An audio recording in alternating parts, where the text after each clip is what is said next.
A really fun kind of special version of particles are grains, so those interacting tiny spheres here. And since Houdini 17, there's a new and rather easy and fun way to set those up. So let's do that by first dropping down a GeoNode as always, diving in there, and this time I want to import a file, which I then want to turn into those spheres. For that, I'm going to use a file node, drop that down, and then I downloaded a 3D scan from the quite amazing free site 3dscans.com. I poly-reduced it a bit, and I'm just going to load it up here. So it's this haunt C-star reduced here. Zooming out a bit, that's my initial geometry here. To set up my grains, all I have to do is drop down a vellum configure grain, and by hitting shift and enter, it's going to be automatically wired beneath our C-star. In here, I'll check create points from volume, and what worked well for me was a grain size of 0.02, but now you can see those grains are distributed irregularly, so they can form those odd effects here, just like these steps. And to counteract that, I'm just going to check jitter scale, which will relax those points a bit randomly, and this will take a while. And down here, you can see Houdini status bar, so lower left corner,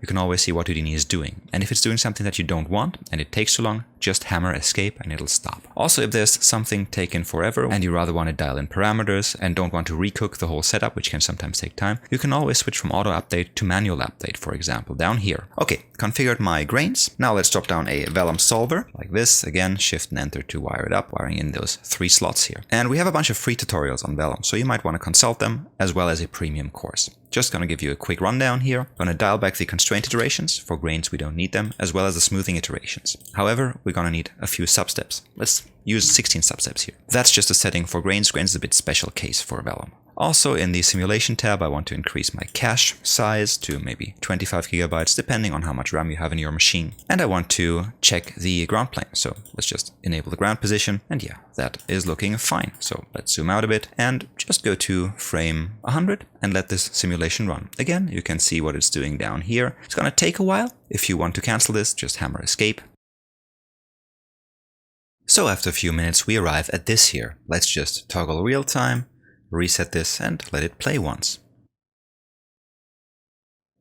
And what I wanted here is to reach a state where all those particles have settled, which is around frame 72. And to get the text on there and being perfectly mapped onto this final state here, I want to use a trick. So I want to drop down a time shift node, and into this time shift node I'll wire in my particles here and set this time shift node just by shift control clicking in here so that it always is on the frame 72, so when the simulation has settled. So no matter where I am now in my simulation, this will always result in frame 72 being passed on. And onto this frame, I'm gonna drop down a UV texture, setting up a UV map. And as you might have guessed, the UV map in Houdini is nothing more than a UV attribute, which in this case is a vector of 3. Let's set this to be on the points, as these are points rather than geometry using vertices. And let's make sure it points in the y-axis. So now I've set up a flat projection from the top. Next, let's drop down an attrib from map, which is the easiest way to texture points. In the image settings, I just want to invert B, so that my image sits upright. And you can see my grid is slightly distorted, so in the UV texture,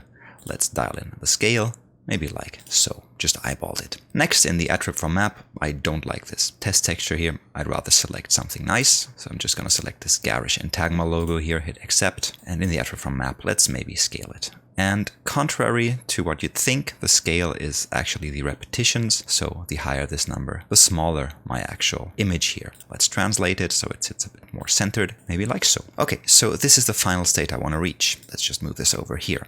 What do I do to apply this texture to the moving points now? What I have to do is to apply these UV texture coordinates that I generated here. Let's do this using a point VOP. It can be done in vex in a single line as well, but I promised you no vex or as little vex as possible. Let's wire in the particles, the live particles, coming in the first slot, and the UV texture to the second slot. Let's dive in there. And in here, what I want to output is a UV texture, and that's done using a bind export. So anything that you don't find on here by default, you can export using a bind export. Let's set this up to be a vector of 3, and let's call it UV, like so. And in here, I can wire the new UV coordinates. And I just want to copy them over from these points coming into the second slot here. And to access the UV attributes coming into the second slot, I'm going to use an attribute import, and as they are point attributes, I'm going to use an import point attribute node here. In here, let's set this up to import the UV attribute, and under file, let's wire this to the second input slot. So those op inputs are the first, second, third, and fourth input slot. Finally, I need to wire up the point numbers, and as I want to transfer the UV attribute from the points with the same point number, just coming into the second input slot, I can just directly wire in the point number to my first points point numbers as well. So the result goes out into the UV coordinates, and let's go up one level and rewire the attrib from map to this, reset this, and hit play. Pretty much what I expected. So this timeshift node is extremely powerful. You can work with expressions in there, you can animate the frames that you're accessing there. It's basically a time machine for a whole 3D animation. So what you'd normally do in an editing software such as Premiere or Final Cut or DaVinci, or in a compositing software such as Nuke or After Effects, just time stretching, time remapping, can be done with your 3D animation directly inside of Houdini. Let's just save this, and in the next tutorial talk a bit about rendering. If you guys like what we're doing and want to support us, you might want to head over to our Patreon, and we'd like to thank all of our patrons, especially Refik Anadol, Chris Hebert, Important Looking Pirates, Encore VFX, Patrick Fillion, and Gearbox Studio Quebec. Thanks so much, guys.